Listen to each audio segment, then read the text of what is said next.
Rahim. Assalamualaikum warahmatullahi wabarakatuh. Kaifa halukum? Insyaallah anak-anak semua khair ya. Nah, untuk pelajaran hari ini Ustazah ingin membahas yang baru kita lalui bulan Syawal ini. Jadi ini kan masih bulan Syawal ya. Jadi tanggal 1 Syawal kemarin ada kejadian apa sih? Nah, inilah yang akan kita bahas untuk pembelajaran Sakofa hari ini. Silakan diperhatikan dan disimak baik-baik ya. Jadi, tanggal 1 Syawal kemarin ada Hari Raya Idul Fitri, Hari Raya umat Islam. Ya, insya Allah anak-anak semua merayakan ya Hari Raya Idul Fitri.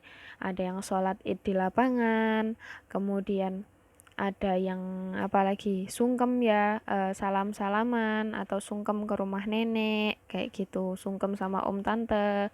Terus apa sih yang paling disuka sama anak-anak? Suka ya kalau biasanya pas hari raya Idul Fitri banyak dapat sangu ya dari om-om atau dari tante-tante, dari paman, dari bibi, dari nenek. Masya Allah ya, jadi Idul Fitri ini hari yang sangat menyenangkan. Termasuk Ustazah juga senang karena pas Idul Fitri biasanya banyak kue. Ya, jadi Idul Fitri ini hari yang menyenangkan dan merupakan hari raya untuk umat Islam. Tapi tahukah apa sih sebenarnya makna Idul Fitri itu? Nah, agar kita tahu apa makna Idul Fitri yang sesungguhnya, yuk kita bahas. Nah, di sini ya, saya bacakan Idul Fitri atau Idul Fitr adalah hari raya umat Islam ya. Kita semua umat Islam, jadi kita merayakan hari raya Idul Fitri yang jatuh pada tanggal 1 Syawal pada penanggalan Hijriyah. Ya, jadi 1 Syawal pada penanggalan Hijriyah. Sekarang yang biasanya kita pakai ini adalah penanggalan Masehi ya, makanya tanggalnya berubah-ubah. Tapi kalau dalam penanggalan Hijriyah, 1 Syawal itu tetap ya, tanggal 1 Syawal ya tetap 1 Syawal gitu. Bukan kalau tahun kemarin kita melaksanakan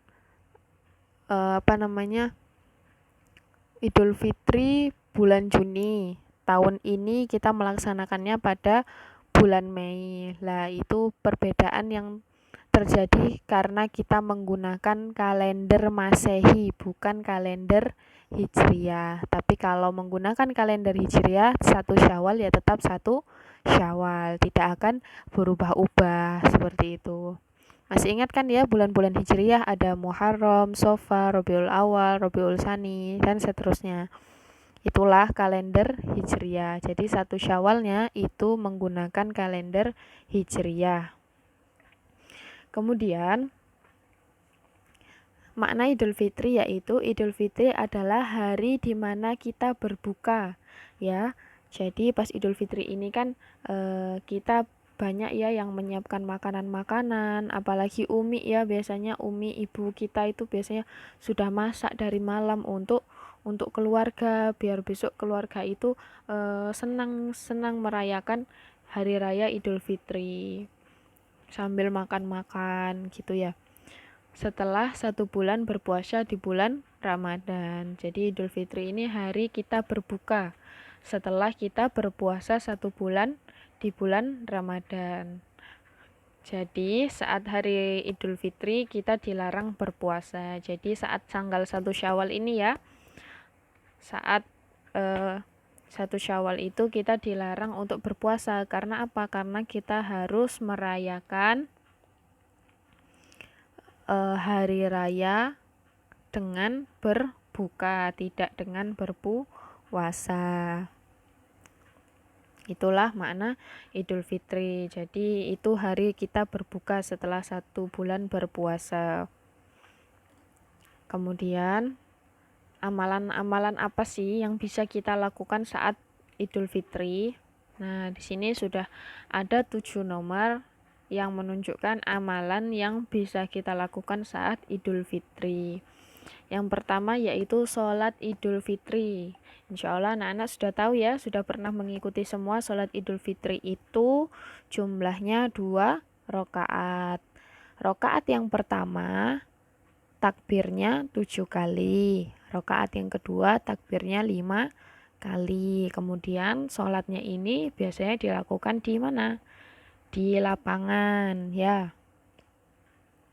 Kemudian yang kedua, disunahkan untuk mandi sebelum berangkat sholat Idul Fitri. Jadi kita ini kalau sebelum berangkat sholat disunahkan untuk mandi. Mandinya itu mandi besar, maksudnya mandi yang dengan keramas. Jadi mulai dari kepala sampai ujung kaki itu semuanya dibasuh dengan air ya. Kemudian yang ketiga ini berhias diri dan memakai pakaian terbaik. Berhias diri itu bagaimana?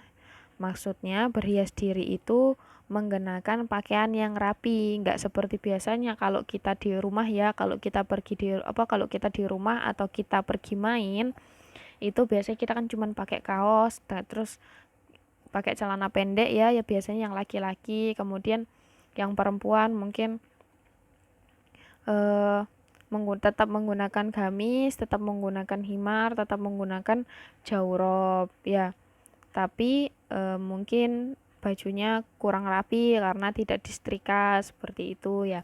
Jadi maksudnya di sini berhias diri itu kita memakai pakaian yang rapi, memakai pakaian yang baik lah. Kemudian yang laki-laki ini ya disunahkan memakai parfum atau memakai wangi-wangian. Kalau yang perempuan nggak boleh ya, karena perempuan itu nanti kalau memakai wangi-wangian bisa menimbulkan fitnah. Kemudian di sini juga dikatakan memakai pakaian terbaik. Jadi baju kita yang paling bagus itu yang mana? Nah, itulah yang kita pakai. Contohnya kita punya baju koko, yang paling bagus itu yang warnanya putih. Nah, maka kita gunakan itu. Atau kalau misalnya anak perempuan, baju gamisnya mana yang paling bagus? Oh, gamisnya yang paling bagus yang warna pink yang ada bunga-bunganya. Nah, itu boleh juga dipakai.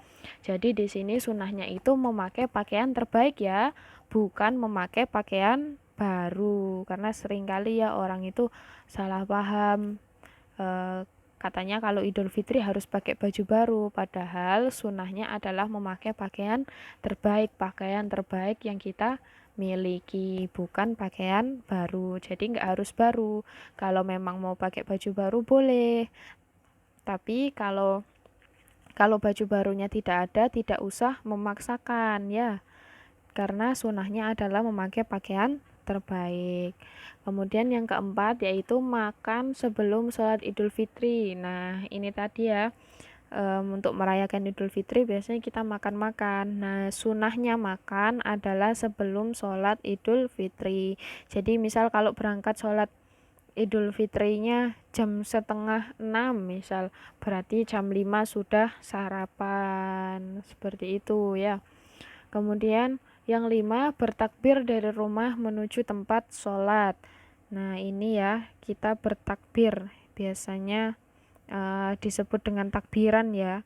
Nah itu kita perjalanan itu, selama perjalanan dari rumah menuju lapangan tempat sholat itu kita melantunkan takbir.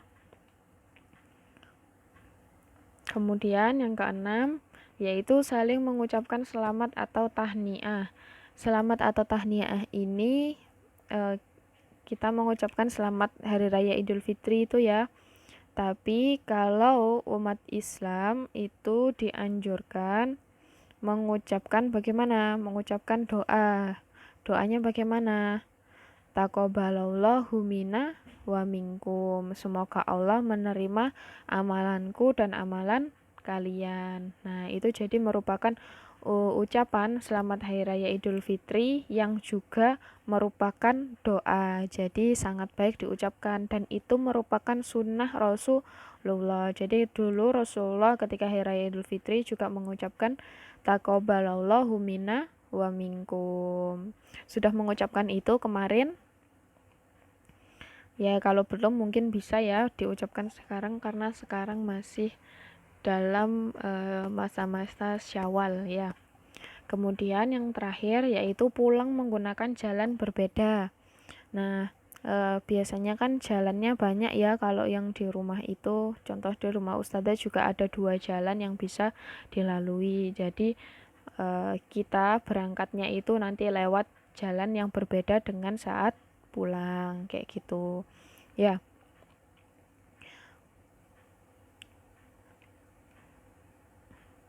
itu dulu yang bisa Ustazah sampaikan tentang Idul Fitri.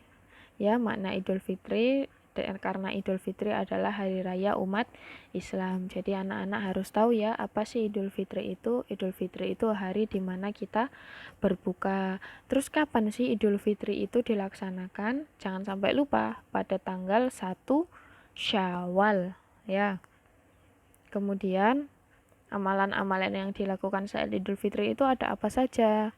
Yang pertama saat Idul Fitri, kemudian disunahkan mandi ya, mandi membasuh dari kepala sampai ujung kaki, kemudian berhias diri dan memakai pakaian terbaik, kemudian makan sebelum saat Idul Fitri, bertakbir dari rumah menuju tempat sholat, kemudian saling mengucapkan selamat atau tahniah, kemudian pulang menggunakan jalan yang berbeda. Jadi berangkat dan pulang menggunakan jalan yang berbeda.